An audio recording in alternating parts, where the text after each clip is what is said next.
Hello everyone, welcome once again. I'm Robomaster and today we are going to talk about Ohm's Law. I'm not going to give too much information about what is behind this law. I'm just going to be practical. Basically, you use the Ohm's Law to calculate, but but what things can you calculate with the Ohm's Law? You can calculate three important things in circuits, which is the first one is voltage, the second one is current,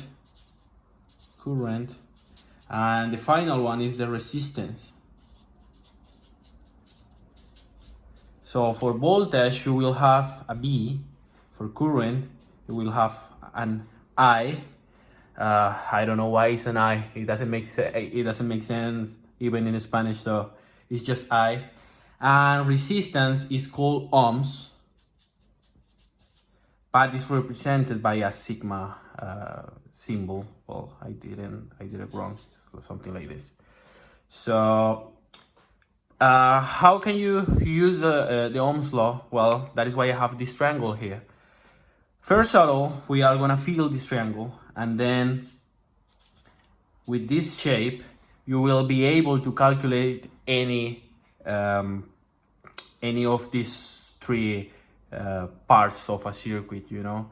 So we will make some examples to make this clear, but our example is gonna be with a battery, a simple battery, and then just a resistor here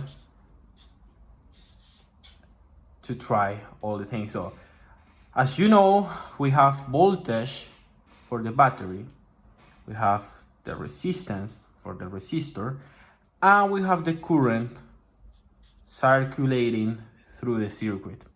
So we will start to calculate with a simple sample. Suppose that we have voltage 5 volts, and then we have resistance 10 ohms. So we will need to calculate our current. We don't know this. So it's pretty easy. You will take the triangle like this, and then we are gonna fill with the information that we have so far. So if you have voltage, you just need to put voltage in the upside part, which is 5, and then for resistance we have 10. So we will put resistance here, and then this you can interpret this like 5 divided 10, right? It's quite the same shape, and then we will say we say that this is 0.5, right? So our current is 0.5 amps. Sorry, so 0.5 amps. So this is the first example. The second example, we will have voltage is gonna be 12 volts. Our current is gonna be 0.1 amps, and we will need to look for resistance, right?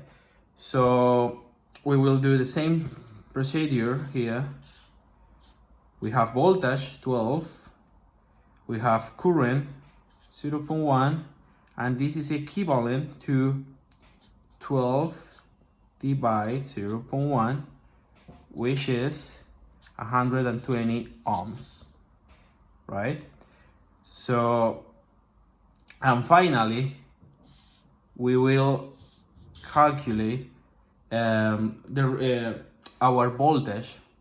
So we will have current 0.5, then we will have resistor 60 ohms, and then how much is our voltage? So we will do the same thing. We will put in place all the information. So we have 0.5 for the current, then for the resistor we have 60, and this is pretty much like 0.5 times 60. So this is gonna be 30 volts. So basically, just to make everything easy for you, if you have voltage and resistance, you will divide, the same for voltage and current. And when you have current and resistance, you will multiply. This is a way that you can calculate those exercises in your school and your university in a really easy way. So I hope that this video is gonna be useful for you. If you like it, give me a like, please, and subscribe if you would like to see more videos like this. So thank you so much, and see you later, alligator.